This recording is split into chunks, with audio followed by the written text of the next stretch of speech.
Vai conhecer um rapaz que ligou para o 4002-2884 para contar a história dele, pedindo que a gente fizesse uma reportagem. E o Alessandro Baquete foi lá em Colatina, no Espírito Santo, para apresentar para a gente o Wallace. Ele tem uma coisa chamada síndrome do nariz vazio, dificílimo de respirar. 25 anos ele passou tentando identificar o problema, foi a 50 médicos. E o problema dele é dificuldade de respirar. Vamos conhecer a história. Sabe aquela sensação de nariz entupido? De que o ar não está chegando até os pulmões? O Wallace sente isso diariamente. Nem o ar entrando tá, não dá passagem mesmo. Por exemplo... É difícil até para falar. Eu tenho que decidir. Ou eu respiro, ou eu converso. Síndrome do nariz vazio, uma doença rara e pouco conhecida.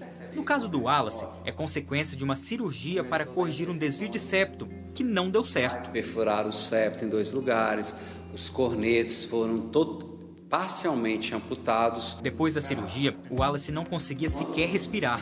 Em 25 anos, ele passou por mais de 50 médicos e vários diagnósticos diferentes. Fez 7 cirurgias e até enxerto no nariz, nada resolveu. Há 2 anos, o Wallace descobriu finalmente que tinha síndrome do nariz vazio e mudou o estilo de vida. Nosso nariz tem 3 cornetos de cada lado. Eles umidificam, filtram e aquecem o ar antes que ele chegue aos pulmões. O Wallace só ficou com um corneto e o nariz perdeu essas funções. O Wallace faz de tudo para deixar a casa bem ventilada. Ele deixa portas e janelas sempre abertas. Ele também não tem tapetes e poucos móveis, o mínimo possível para não acumular poeira. E para melhorar a qualidade do ar, ele fica assim, sempre ao lado do umidificador. Essa fumacinha que está saindo te ajuda como? A lubrificar o nariz, né? Porque sem ele se torna muito difícil. A secura fica 100% obstruído. Hoje o Wallace usa anti-inflamatórios, antibióticos e vitaminas e tem que lavar o nariz com soro todos os dias. A síndrome afetou também a vida social do Wallace. Hoje, a maior parte do tempo é assim, no celular, num grupo de conversa. Ele fala com pessoas do Brasil todo que também têm a doença. O principal do grupo é trazer uma esperança que um dia possa haver um tratamento. A gente sabe que a cura, um órgão que foi amputado, não tem cura.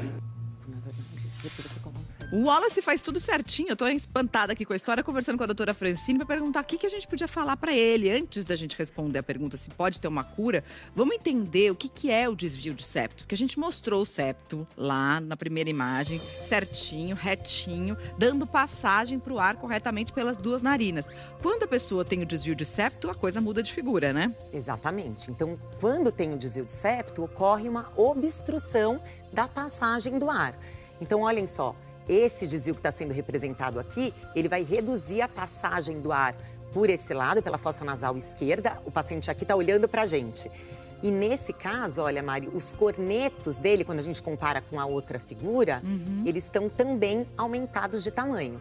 Então, existem 2 componentes aqui, nessa ilustração, que atrapalham a respiração do paciente. E o que ele podia fazer? O que as pessoas que têm essa síndrome do nariz vazio podem fazer para melhorar? A síndrome do nariz vazio, ela, cientificamente falando, ela pode acontecer mesmo pós-cirurgias. O que acontece existe uma abertura tão grande da fossa nasal do paciente que quase não tem os cornetos para poder umidificar, para poder aquecer o ar. Ele não sente o ar entrando, né? É isso, Mari. Ele tem a falsa sensação de que não entra o ar. Mas entra. Entra o ar, mas como ele não bate nas laterais, ele não tem a percepção dessa respiração.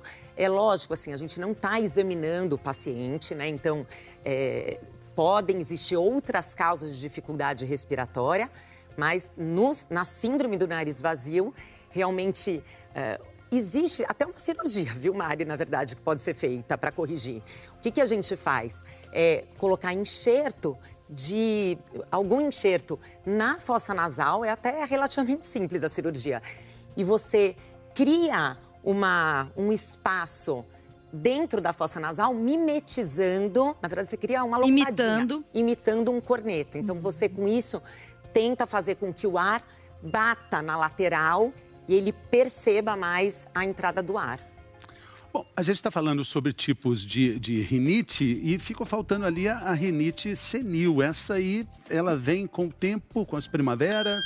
Como tantas coisas, né, Fernando? Na verdade, com o envelhecimento, a nossa mucosa nasal também pode envelhecer. Isto leva a uma atrofia, que a gente chama. A mucosa fica mais fininha, mais desprotegida. Isso também causa sintomas de rinite nos idosos. Tá. Tem um outro problema que é o uso de medicamento em excesso, justamente para tirar essa sensação do nariz entupido, né? Exatamente. Isso a gente tem aqui uma explicação do que acontece quando a gente usa o remédio, né? Isso mesmo. Desentupir o nariz. Isso, Fernando. Na verdade, a sensação de entupimento nasal vem pelos inchaços aqui dos cornetos, que vocês vão observando, como a doutora Francine já comentou. Isso ocorre por uma congestão dos vasos, um inchaço nesses vasos. Então, a pessoa, na fase aguda, aplica o vasoconstritor, que promove um desinchar desses vasos. Isso.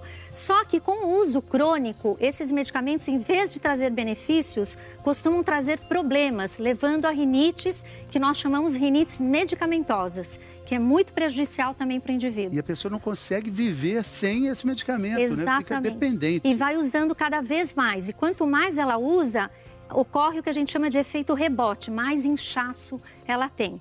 E para tratar isso, a gente tem que descondicionar o organismo do uso desses medicamentos. Então, o ideal é começar a diluir esses medicamentos e iniciar um tratamento da própria rinite, com os medicamentos mais de uso prolongado para promover esse desinchaço. E esse desmame pode ser feito diluindo esse medicamento em soro, por exemplo? Exatamente. A gente recomenda ao paciente esvaziar até a metade esse medicamento vasoconstritor e ir completando o frasco com soro fisiológico. E até acabar e depois evitar de usar para sempre.